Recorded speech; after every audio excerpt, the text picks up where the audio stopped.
And then the Memphis thing happened. And then I watched that in disgust. And those were 5 criminals, not law enforcement, that were killing that guy. I mean, there was no justification for what happened there, in my opinion. And fortunately, we had body cameras to catch it. And I know our sheriff's department can afford it. I understand that our sheriff came forward and said, hey, these cost a lot of money, it costs a lot of money to monitor them. But I think you're gonna see a culture going forward. If it's not from the federal government, it's gonna be from the state, they're gonna be mandated. It's gonna happen. So why can't we be proactive and say, could we look for grants? Could we look for ways to fund this? Not now, but maybe the next budget year. And me and the administrator talk about this in order to be in the sunshine. I wanna make sure I talk to you guys about it, but they're really, when you look at it, I mean, it's a few $100,000. I mean, it could be a lot more, of course, with the labor and stuff, but it would seem like something that we want to go after and try to help the sheriff and try to get these body cameras on, because there's been countless examples in Pasco where it either cleared cops from wrongdoing or it helped convict this perpetrator that was doing these bad crimes because you have evidence of it. I would never want our deputies to be put in that situation, because imagine now they get pulled over at a traffic stop or there's some kind of altercation, then there's this, obviously these criminals are gonna accuse the cop of doing something that they didn't do, and now there's no evidence of it. Now, I'm sure there's grants out there, I'm sure there's some money out there that we can go after and try to fund this in the new budget year, not right now, but in a new budget year. If you look at our county to the south, Pasco County, they have body cameras. They also rank 64 out of 67 Florida counties and the amount of deputies they have per 1,000 citizens. Do you want to have deputies on the road? Yes. Do we want body cameras? Yes. But what do you choose if you have to choose? I choose deputies. If we can do both, I'm a fan of that. And I think, we have a great staff, we have a great board, we can find creative ways to get things done. I support that.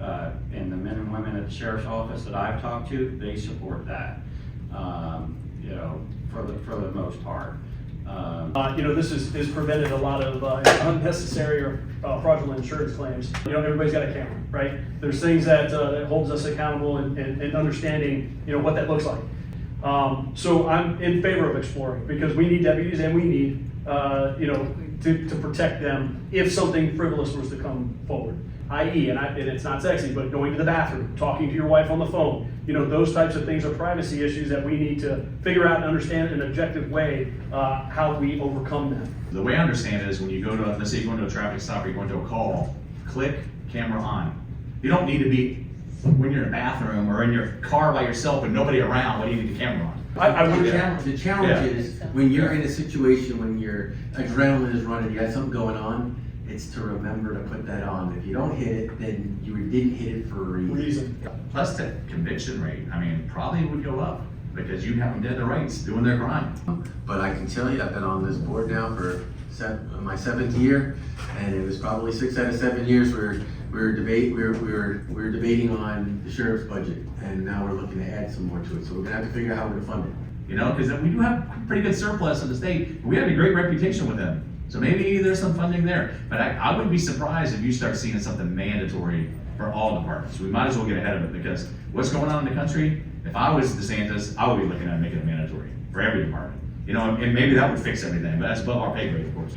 So that's a point. Maybe bring them to an agenda and a feature, put it on the agenda and have them put a presentation on how this would work, and we can do it earlier, then we can find out if it's gonna work this budget year or next budget year. Counties our size that, that have the sheriff's budget that we do, what are they doing? Are they utilizing this technology? Are they not? The overwhelming majority of the citizens want them, like a large percentage, like 70–80%. It's the citizens want them too. Right.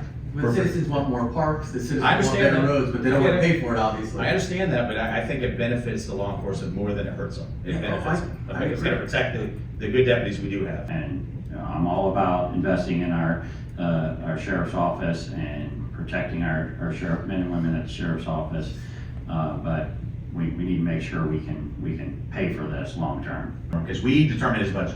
100% his budget is us. So we determine the money. That's why I'm saying that we need to look at that, for the money wise. But if the sheriff doesn't want to do it, it's his decision. He's elected. You're dealing with, there's probably a lot of redacted stuff that has to be on those. Those are public records at some point, right? Some of these domestic issues, you come into those. I don't know if you want some of that stuff to become public records, but it would be. I would assume so. Well, listen, like, figure out how to protect the deputies, that's the main thing. I don't want people walking away from the field because, you know, they feel like there's always a target on their back and they have nothing to protect